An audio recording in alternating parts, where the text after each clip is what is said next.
All right, today I want to talk about tire gauges, tire pressures, and the importance. Now, we all know you need to have air in your tires, obvious, but because karts don't have suspension, tire pressure is huge. It is a lot of your suspension. It affects the temperatures of your tires. It affects the sidewall flex of your tires. It affects how much the thing squats in the corner.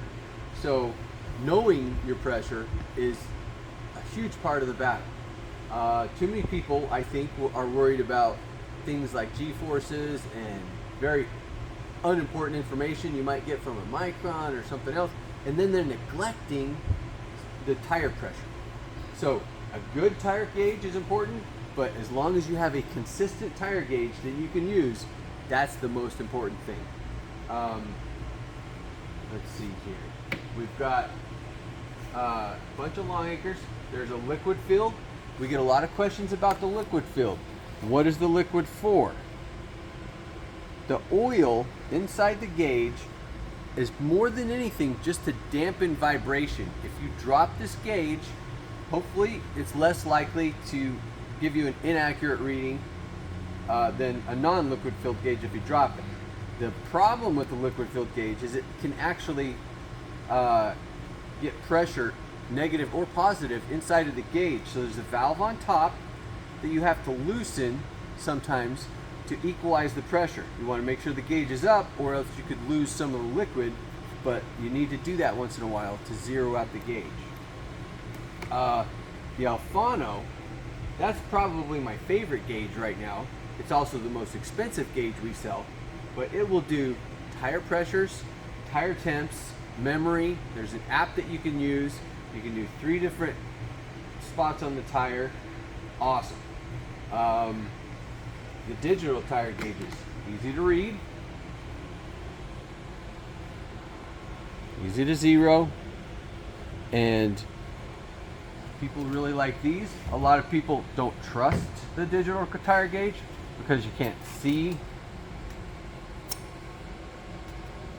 the needle. This is another one of my favorite tire gauges, the Long Acre Magnum. Big, easy to read. You can see it half increments, quarter increments, and you can see the needle move. It's all mechanical, so you feel good about it.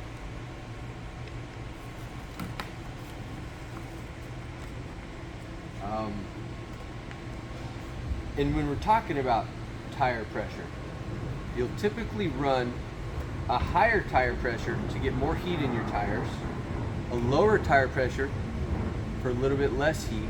And the reason that's so important is the rubber doesn't work good usually unless it's in between a narrow window of temperature. Depending on the compound, it's probably between 160 and 200 degrees. The harder compound tires typically need to be hotter, and the softer compound tires typically want to be a little cooler. But you also have a sidewall flex. If you run too low a tire pressure, the whole cart rolls in the corner. You can have problems bottoming out, you can have problems bouncing, and if you have too much tire pressure, you just have problems with the sliding, and it can even do like a chatter thing. So tire pressure is big. One of my favorite things to do is do it, especially on a base run, do a run 10, 15 laps, whatever it is, come in, get a hot tire pressure. All 4 tires, right down, left front, left rear, right rear. See what they're at, and then set them while the tires are still hot to what you want them all to be. Whether that's 12, 13, 14, 15 pounds. Go back to your pits, let them cool down. All 4 tires could be different, but check them again. And then that 4 cold tire set, that's what you want to set them to. There's no reason you have to have all 4 tires the same, or even the front and the rear.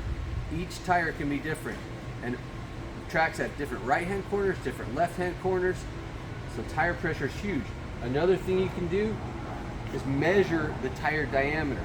Get a tape measure, and sometimes you'll want to put a little bit more, especially in a rear tire, to equalize the diameters on the straightaway for less drag.